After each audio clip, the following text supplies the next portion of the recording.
Hey everybody, welcome to the Bearded Guy Podcast channel. I hope you're doing well today, and I hope you had a great Halloween. Now today we're going to be talking about something that's near and dear to everyone who does YouTube videos heart. It's about lighting your studio, lighting your recording space. That is one key element in video creation that I think gets overlooked a lot. And I know I've overlooked it plenty in my time of creating videos and live streams. But today we're going to do something about that, and I'm going to kind of go over a few things that I've done in my studio to help control the light. Now, as you can see, everything is well lit. Everything is lit up great. You can see everything, but this doesn't really set a mood. This doesn't really set a tone for, like if I were just doing a storytelling or wanted to do a product review. It needs to be eye appealing as well as ear appealing. And everybody talks about sound on YouTube, and I'm a proponent of good sound for your videos, but also lighting plays a key factor in that. Now, unfortunately, I've been that guy that's just kind of set up the lights, aimed them the best that I could, hoped for the best, and just ran with it. And this is what I generally end up with. While it doesn't look bad, it could be a lot better. It could set a different mood for my video. So I'm going to show you some of the things that you can avoid whenever setting up your lighting or setting up your shot, or planning out your video ahead of time. Some of the things to avoid and some of the things that you can do that are very inexpensive to change the way your overall video looks. And when I get everything set up, I'm going to show you the difference between now and what will be at the end of the video. So let's take a look at some of the things that you can control just very minimally to help you whenever you're shooting video. Okay, so like I said in the opening, what we've got to do is actually control the light and control how it is actually bouncing around in the room. Now, one of the biggest detractors that you're going to find when it comes to light is this, your window. That is one of the things that is going to affect your overall lighting more than anything else that you could actually put in the room. Now, this may be a good option for you depending on how you want to use it. Like this, you can use natural sunlight, which again, you're going to have to set your shutter speed and ISO and all of the things that go into that. But this can be a very useful thing if you just don't have studio lights. Use your window. But if you do have studio lights and you want to change the way that looks, you actually need to block this out. Now I'm going to show you some stuff that I've got to block this window out here in just a second. But let's move on to the other things that affect your lighting for your videos.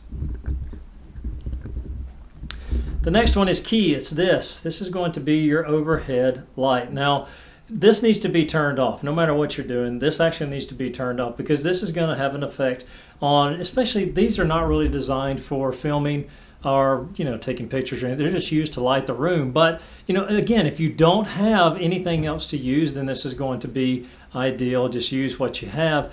But if you do have a soft box and some different things that you can manipulate the light with, by all means definitely use those. So this is going to be taken out of the equation here in just a moment when I get to actually doing the video part of it.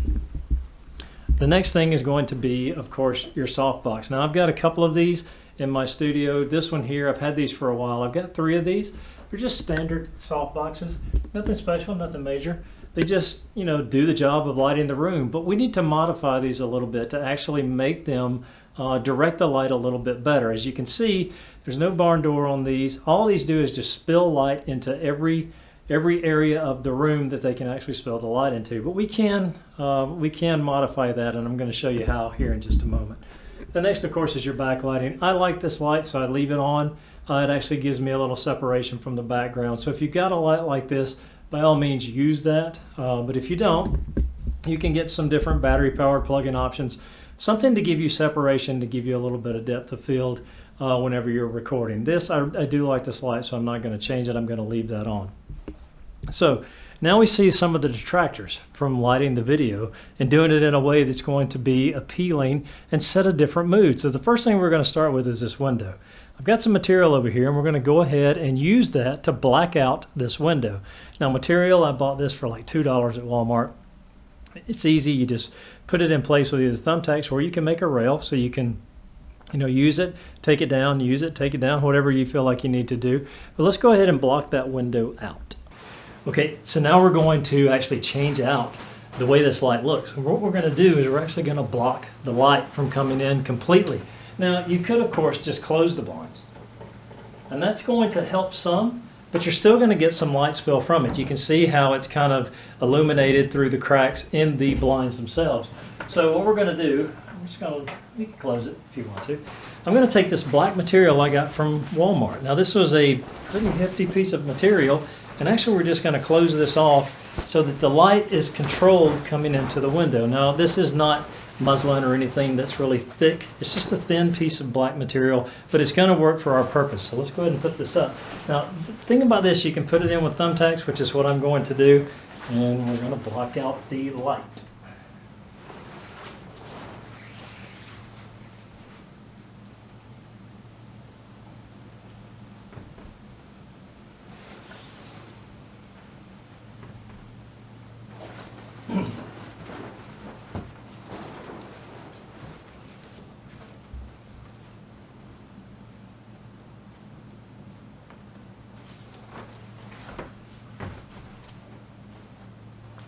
Now as you can see, even though it's thin material, it actually makes a world of difference in how much light can get through that. There's still a little bit of illumination down at the bottom, but it's not going to be enough to affect how our overall video looks once we get everything else set up. So now let's address some of the other things in our studio that we need to fix to make the lighting look a lot better. Now this next one just goes without saying. All you have to do is cut off the light. And there, that's fixed. So already our mood is starting to be a lot better in this little studio setting. It did get a lot darker. We took out the window, we took out the overhead. Now we've got to do something about this. How do we fix this?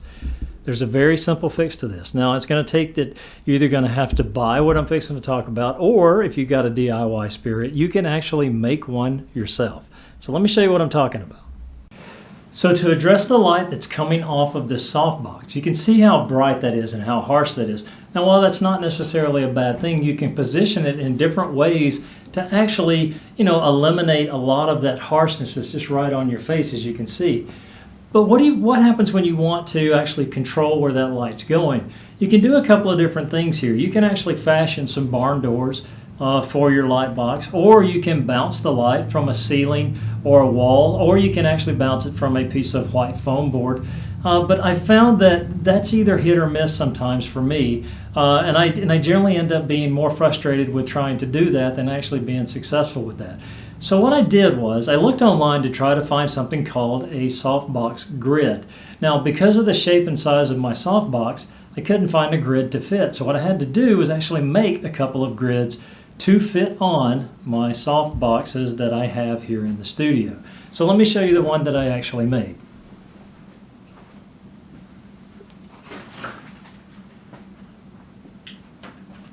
So here is my softbox grid that I actually built. It's kind of Frankensteinish, if you will, but that's okay. Let me turn on this light so you can see this a little bit better.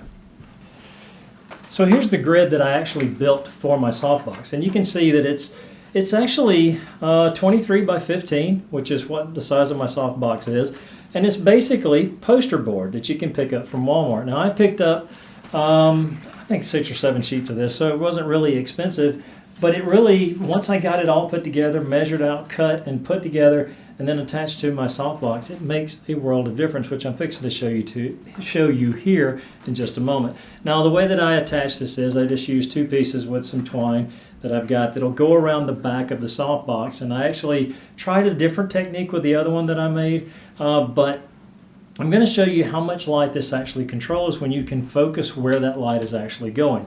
Now the purpose of the grid is to block any of the spill coming off from the side and keep it from dispersing out, and it actually focuses it towards your subject or towards you or whatever it is you're recording. Now the purpose of using black is black does absorb a lot of light, so this is going to help in controlling the light that's bouncing around in your studio environment. Now if you use white, it's going to be more reflective, and I think that might give a little different result, but I didn't want to use white, so I went with black. So let's attach this to the softbox, and then let's get this video started to where you can see the difference in the lighting and just the changes, the minimal minor changes that I've actually made to this lighting setup.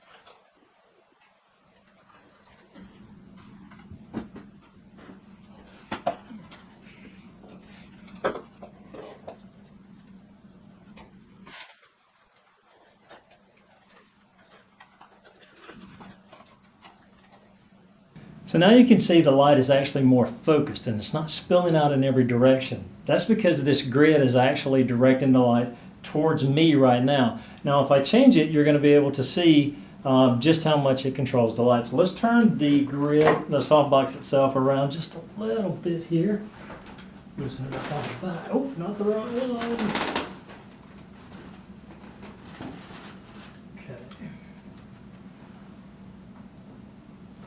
I want to be able to redirect the light. Now you can see here in the position that it's in, it's actually keeping the light from being projected out as much as it would if it weren't on. So now you can actually direct the light to wherever you want it to go with a softbox grid. These are really, really, really helpful when it comes to lighting your environment or your room. Now what I'm going to do is set everything up. I'm going to kill off the overhead light. We already have the window blacked out in the back. I've got another softbox over here to my left, which has a grid on it as well. Now you can see that that light is actually turned on, both bulbs, and it's just as bright as this one, but you can look at the difference in the way it's actually outputting. There's not a lot of spill off coming from that light. It's directed where I want it to go. Now we're going to do the same thing with the one to my right here. We're going to change the lighting and we're going to sit down and see how this looks. Now one of the things that I'm going to do as well is I'm actually going to change over to my Mieke 25mm lens, which is a 1.6 aperture, but I'm not going to run it all the way at 1.6. 1.8, because what happens when you get that aperture wide open like that, everything tends to be a little softer. I want to get a little bit sharper image, so I'm going to run the aperture down some. I'm not sure where, but I'm going to go ahead and get everything set up. And we're going to switch from what you saw at the beginning to what you're going to see here in just a second. Okay, so I'm getting ready to actually change out the lens, but I wanted you to see this side of it, how dark it is over here. And that's because I'm controlling all of the light that's actually being focused onto where I'm going to be recording. So how does it look? Well, let's look at it now. So here we are. I've switched back to where I was from the beginning, and you can see the major difference in the way that this looks as compared to how it looked at the beginning of the video. Now, special thanks to Mr. Bones here, because whenever you're using a manual focus lens, I need something to actually focus in on, and Mr. Bones is very helpful. So right now I've switched back to my Mieke 25mm f1.8 lens, which is actually helping me control the light even more. I don't run this at a wide open aperture because it does tend to soften the image a good bit, so I dial it back just a little to actually bring the image quality better than what it would be wide open. But that's just the nature of a low f-stop lens. So you can see the difference that this lighting makes. Just simple little changes that you can do to your home studio or your recording space to actually get the best possible quality that you can from what you have. And none of the things that I did here were very expensive. Now the soft boxes, of course, those can be a little bit pricey. You can get some like mine for about $100 for 2 or 3 on Amazon right now. But these were gifted to me, so I don't have anything invested in those. The only investment that I've got really in this change is, of course, this and some hot glue. Now these are about 97 cents at Walmart. You can pick these up all day, every day. Make sure you get the black ones. And the thing about it is, whatever your softbox configuration, you want to make sure that you're doing your measurements right, you're cutting right. You want to measure twice, cut once. That's the rule. But once you do that and once you get it put on, you notice the immediate change, and it's worth the time that you put into actually making it. Now you can buy softbox grids, but unfortunately they didn't have the ones to fit my particular dimensions, so I had to end up making them. Now if I could have bought them, I probably would, but overall I'm happy with what I've got. I'm happy with the way this turned out. So there you go. I hope that's helped you in lighting your videos. I hope that's helped you and given you some little, some idea as to what you can do with the stuff that you already have. Again, very inexpensive, very easy to do, and it makes the world of difference.